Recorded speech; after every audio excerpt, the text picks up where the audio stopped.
নরসিংদীর রায়পুরায় ব্যবসা প্রতিষ্ঠানের ভিতর ঢুকে ব্যবসায়ী রফিকুল ইসলামকে কুপিয়ে হত্যা করে দুর্বৃত্তরা। বিস্তারিত রিপোর্টে।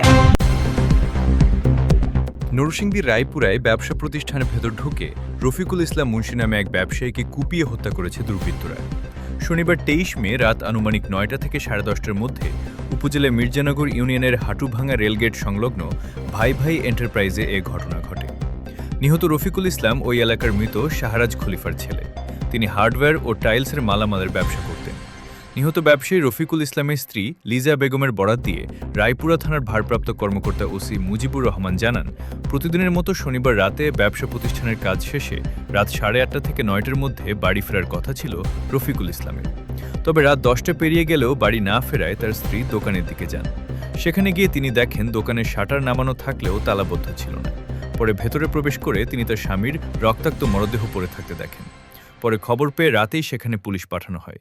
নিহতের ভাই মোস্তফা মিয়া জানান, আমার ভাইয়ের শরীরে একাধিক ছুরিকাঘাতের চিহ্ন রয়েছে।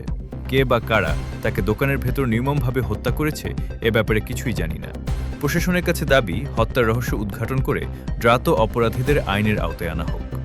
রায়পুরা থানার পরিদর্শক তদন্ত প্রবীর কুমার ঘোষ জানান, নিহতের শরীরের একাধিক ধারালো অস্ত্রের আঘাত রয়েছে। পুলিশের অপরাধ তদন্ত বিভাগ সিআইডি কাজ করছে। ঘটনাস্থল থেকে আলামত সংগ্রহ করেছে তারা।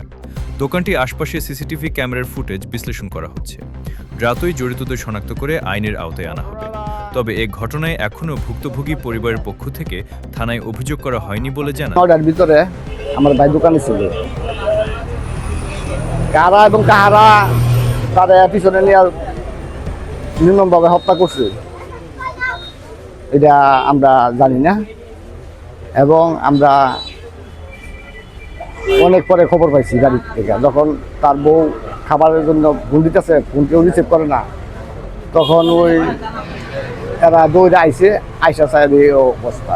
পরে থানার প্রশাসন আসছে, তারপরে যা প্রশাসনের মাধ্যমে ওই তদন্ত চলতেছে, এই আর কি আমার বক্তব্য।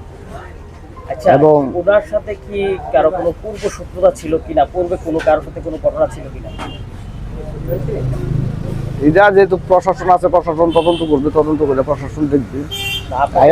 আমার জানা মতে এমন কেউ ছিল না, এবং ছেলে হিসাবে সে অত্যন্তই ভালো ছিল, যে কারোর সাথে ঝগড়া বা কারোর সাথে মনোমালিন্য হবে এমন ছেলে সে ছিল না। আপনারা কাউকে অনুমন্ত সন্দেহ করতেছেন? না, আমরা কাউকে এখন সন্দেহ করতে পারছি। আচ্ছা।